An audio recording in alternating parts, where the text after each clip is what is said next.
everyone, and welcome back to Comic Book Bliss. My name is Alex Duvall, and today we will be looking at one of my favorite superheroes.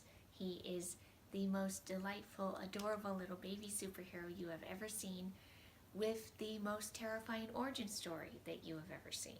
This is Impulse, as he first appears in the pages of The Flash. Now technically, Impulse's first appearance is in The Flash number 92 from June 1994. However, it's actually a rather disappointing first appearance. Comic book writers love to do this, and I really hate when they do this.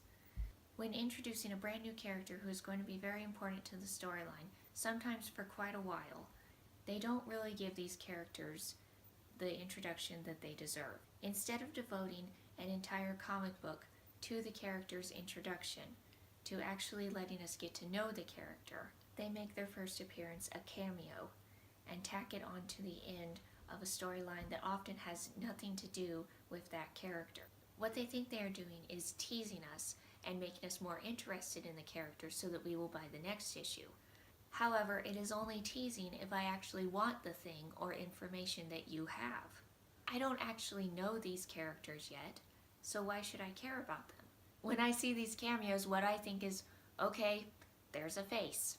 I don't know that face, so why should I care about it? Why is Darkseid a formidable foe for Superman just because his face is gray? And how do I know that's Bucky? She didn't work with Bucky, and I know that Flash's aunt has now entered the time stream, but who is that with her and why should I care? We only later visually recognized Impulse because we see the outline of his hair. So Flash number 92, the first appearance of Impulse, was a disappointment. It was not much of an appearance, so we'll move on to Flash number 93. We start off with the Flash's girlfriend. She is a hard-hitting journalist who always gets her story. She is brave but reckless, and the Flash very often has to save her. Her name begins with an L. She's not very original, but she does share my grandmother's lovely name, so I guess she has that going for her. So Linda, who is not Lois, is interviewing a man who rented out a building to what he later learned was a satanic cult. I bet you never thought you'd see the Flash versus the devil, did you? This was 1994. It was still during what is now called the Satanic Panic, where a lot of people were convinced that, among other things, black cats and children were often sacrificed to Satan on Halloween. So it's not very responsible for them to have the villains be a satanic cult that worships snakes, because people will soon be afraid to rent out to anybody, or they'll be afraid of their new neighbors. The Flash's girlfriend Linda is interviewing the man, and then a bunch of snakes jump out of a closet to bite the man to death, which I will not show you because my mother watches these videos and she has a phobia of snakes. And I love my mama. She told me, you tell them, and I love my mama. So that is the only animal that I will never show on my channel. So after the man's brutal death, like an Egyptian queen, we cut to a very peaceful and happy scene of the Flash playing basketball to himself, because we have to be reminded that he's fast. While he is playing, the Flash is telling the audience how much his girlfriend admires him and how she can never take her eyes off of him. And then he looks over and she's buried in her notes. I really like this joke as the Flash rudely discovers that he's not the center of her universe. So then he goes over to try to make her pay attention to him. He kills a bee for her because his fingers are fast. And then he sees something that he thinks is moving too fast for even him to see, which makes no sense. We later learn that it is his nephew or cousin Impulse, and that he could not see Impulse because Impulse was running too fast. But that makes no sense, because later on the Flash catches up with Impulse and he's hot on his heels, and he's saying, talking about Impulse, he's going faster than ever and he can't slow down or he will die. So that is the fastest that Impulse has run so far, and the Flash is right on his heels, so he can't run faster than the Flash. And it can't be that the Flash can run really fast, but that he can't see things going really fast, that his eyes are just as slow as the rest of ours. Because then he would literally be running blind every time he got up to speed. When you are moving, things appear to be going past you. So if they went past him at a high rate of speed, he would not be able to see anything unless he can actually see things moving fast. So that explanation is gone, and it can't be that he can only see things that move really fast when he's moving really fast, because how do your legs warm up your eyeballs? So we have 3 possible explanations for him not being able to see Impulse, and all of them are impossible. Hey, don't bite his butt! So Wally talks about his butt, because DC loves butts. They agree to go home to unpack the stuff in their new house. And when they get home, his Aunt Iris is waiting for him. Aunt Iris was married to the second Flash, Barry Allen. Wally West is her nephew and the third Flash, the current Flash in this issue. And despite going from the future to what she knows as the past, specifically to find Wally, whom she knows is in her husband's old costume, she still thinks that it's her husband at first. And it's really weird that he calls her by her first name, just Iris, not Aunt Iris. And she thought that they thought that she was dead, as it turns out, and she did nothing to relieve their grief.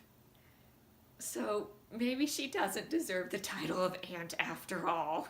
So she talks about her grandson being in danger, and she explains that she was sent to the future where her husband helped her conceive confusingly named twins, and then he died, and they also eventually died. The twins did, but not before Boy Dawn has a baby. So there's these aliens that look just like racist drawings of Asian people, and they have the flag of Japan on their foreheads, and they have strapped down a helpless little white baby, and they're torturing him, and they're about to cut his head open with a scalpel until these heroes in white hoods rush into their room and save the baby from the evil yellow menaces. Because this comic was created way back in the 90s. But it turns out that these white hooded heroes are not so heroic after all, because they take him away from his qualified and loving family and give him to the government as if he's Native American.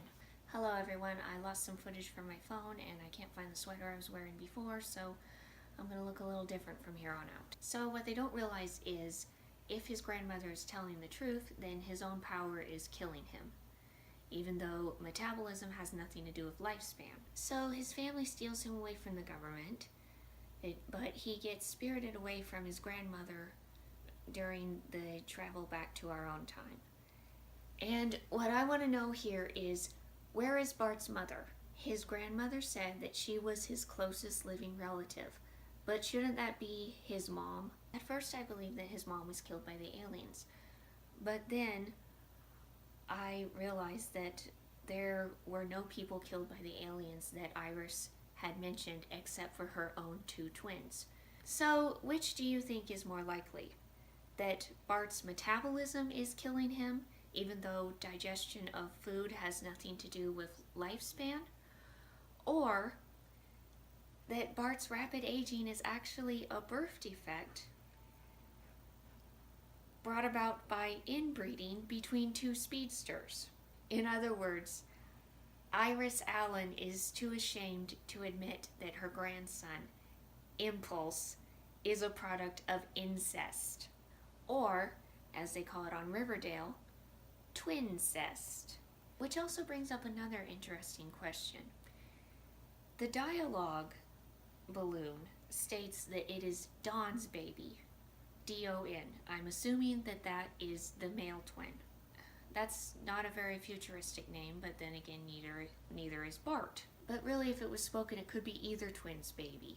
So, in a comic book, who is the one transcribing the dialogue? Is it an impartial narrator, or is it perhaps Wally's perception? What Wally hears his Aunt Iris saying.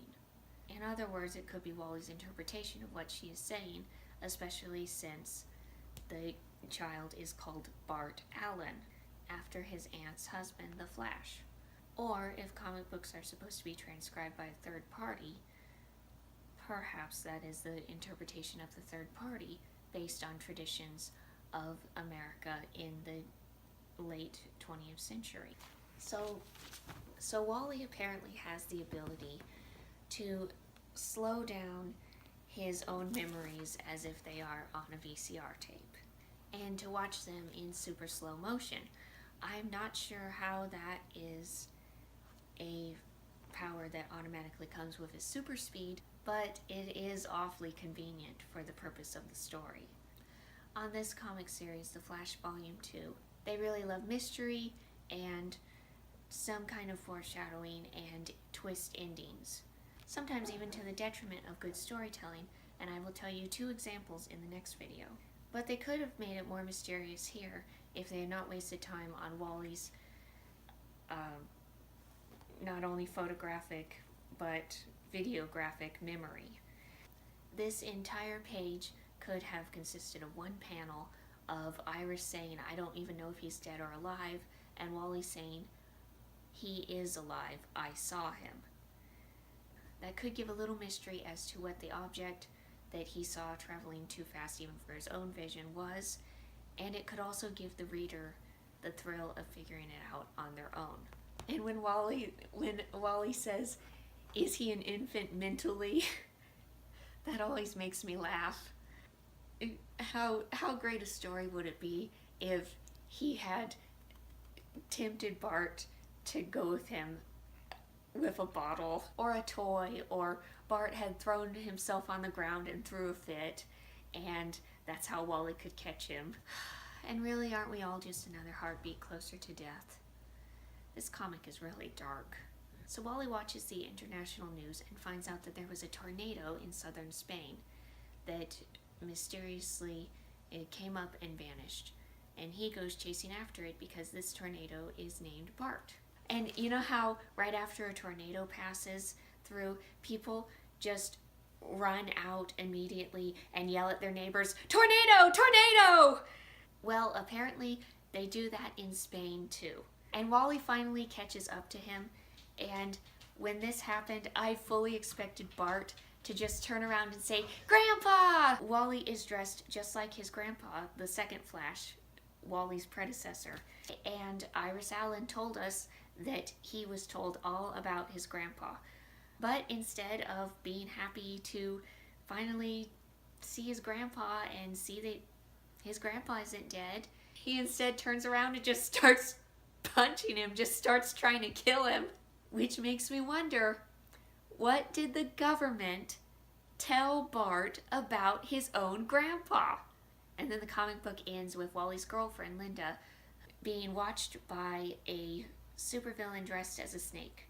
And I'm not going to show you that either, because he's also holding a snake, and I don't know what my mom's policy is on people dressed as snakes either. So you're just gonna have to take my word for it. There is a sneaky villain too in the comic book. So that was The Flash number 91 and 92. Tune in next time as we take a look at The Flash number 93 and we find out whether Impulse, who later had his own comic series, lives or dies. And always remember, you are perfect just the way you are, and your best self is your true self. Have a wonderful day, and I will see you next time.